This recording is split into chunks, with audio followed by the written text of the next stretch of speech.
I hate practicing. I don't know about you, but it has never been my favorite thing. I love performing and presenting music to others. That warms my heart, but practicing, not so much. So, over the years, I have learned different ways to practice, and for a while now, I have been using a particular method that I find to be really efficient, and it helps me learn pieces quickly, accurately, and musically. And so I want to go ahead and share that with you. I will be demonstrating the method with a little piece by Telemann called Christlag in Todesbanden. I'll be playing it on the piano at home. It could be played on the organ for sure. It is for manuals only, no pedals. But this method absolutely applies to organ or piano, with pedals, without pedals. So let's go ahead and get started. Now, the main idea behind my practicing technique is to start extremely slowly. And I'm sure teachers have told you to practice things slowly from the beginning, but what I'm saying is like slower than you have ever imagined. Not just, oh, let's play through the entire piece at a slower tempo than the desired tempo. This is like so slow that no matter how difficult the piece is, you can play it correctly without too much stress, okay? So you want to look it over. Let's just say, look at the first page, or even the first, how about the first phrase? Let's break it down to really small amounts of music. So first phrase, and you're going to look and see what is the fastest rhythm in this phrase. What's the fastest thing that I'm going to have to play? And for this little piece, the fastest rhythm is the 16th note. Now, it doesn't matter what the desired tempo is or anything. We just want to know, the fastest written rhythm. And that is a 16th note here.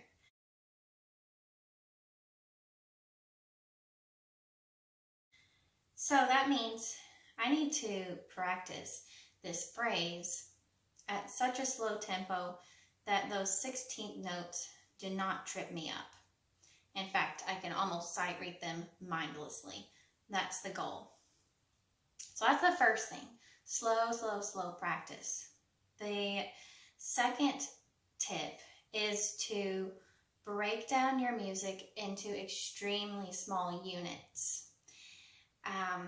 You can go by measures, or maybe, a phrase if the phrase is pretty simple. But I think it's best to just start with one measure, call that your smallest unit. And what you'll do is play one measure at that slow tempo, play it all the way through, and then stop on the downbeat of the following measure. So you want to play through to the downbeat of the next measure, because when you practice that next measure going into the third measure, the fact that you practiced going to the downbeat before, that's going to connect all the measures together. Think about it. If you play one measure and you stop at the end of the last beat of that measure, and then you practice the second measure in the same fashion, you're not practicing the transitions between measures. So that's why you go to the downbeat of the next measure, is because you want to practice those transitions as well as what's contained within each measure. Be super mindful of the musical qualities, the articulations, the dynamics, any sensitivities that you want to add in there, and try to practice those intentionally from the very slow tempo all the way through as you increase the tempo to the final tempo, so that the musicalities are something you're practicing and integrating at all times. It's difficult to practice something mechanically for a long time, and then once you get it up to speed, then you say, okay, now I'll make it musical. Now I'll add dynamics. I'll open the swell pedal. On the organ, let's say, okay, now I'll add my registration changes. Well, that's a whole new set of actions that your brain has to process and practice. And so it would have been way easier for your brain to practice all of those things at a slow tempo while you were learning the notes as well. So try to integrate all elements in from the very beginning if you're using this technique. It makes the whole process more efficient. I'm going to start on actually the second line of this piece because the first line I can basically sight read, so there's no point in practicing it a lot. But the second line, there are a few things that might trip me up. So we're going to try this first measure of the second line at an extremely slow tempo and stop on the downbeat of the next measure.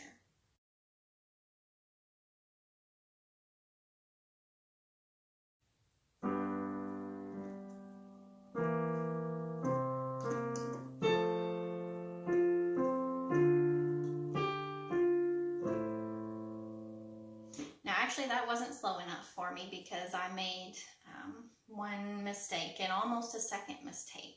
One thing I noticed was that my fingering from the B to the B flat, I don't think that's something that I will be able to do at a faster tempo. And that's another good thing about starting slow and then increasing the speed is that you discover inefficient fingerings pretty quickly. So let's try something else.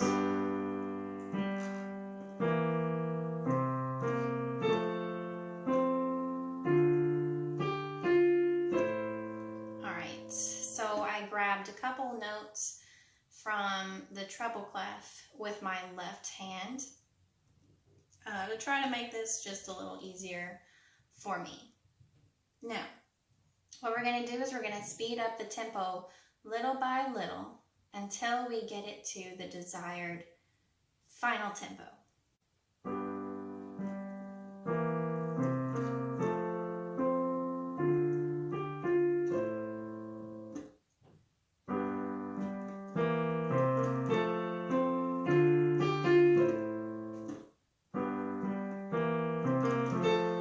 Oop, too fast, too soon.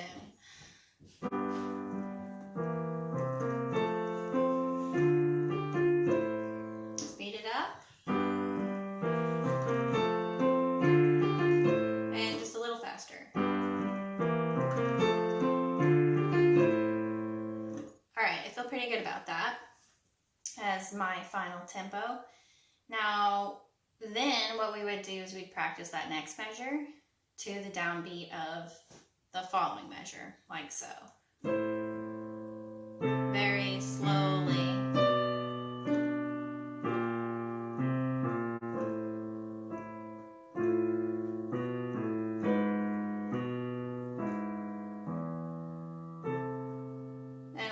Going because that was pretty easy for me. I don't foresee any glitches there. So continuing on to the end of the phrase.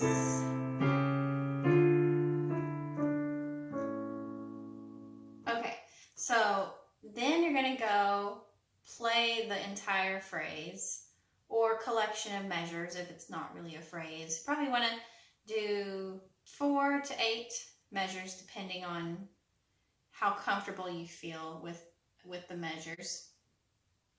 But you're going to play that group of measures very slowly so that you eliminate mistakes if possible. And then you'll play it, the whole phrase, a little bit faster and a little bit faster until you can get it up to the desired tempo. I'm going to play this grouping of 4 measures slowly and then try to speed it up.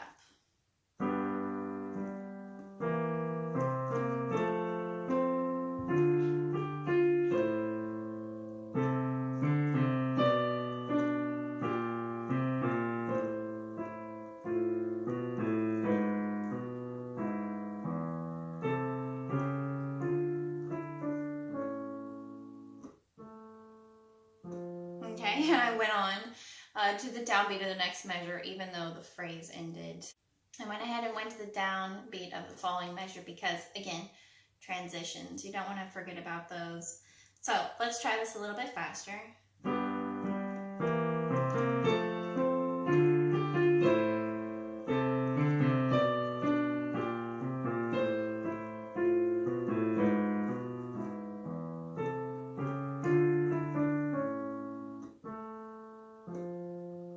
One more time just to bump this up a notch.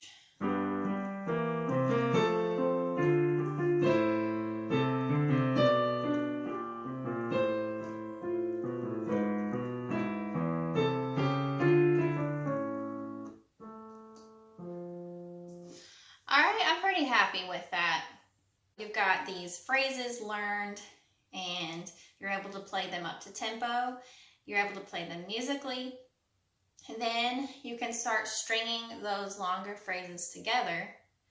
And eventually you've got whole pages that you've learned and put together. And then you treat the pages like units and you string the pages together, and looky there, you've learned the whole piece. This is how I learn new pieces and refresh old pieces to make sure that I'm learning things correctly and quickly and musically, all of those things.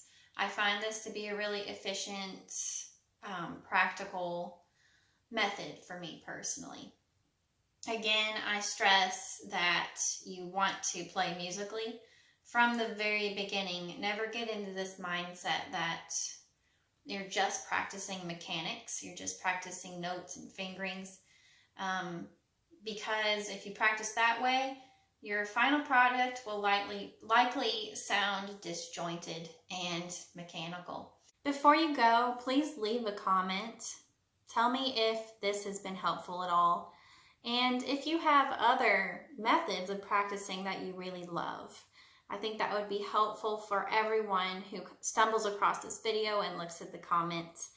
It can be a place for shared knowledge. So please comment.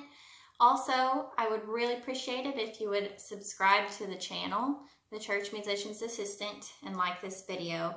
That helps our channel out immensely. It helps the videos get pushed out by the YouTube algorithms to more viewers. So I appreciate that. Happy practicing and blessings until next time.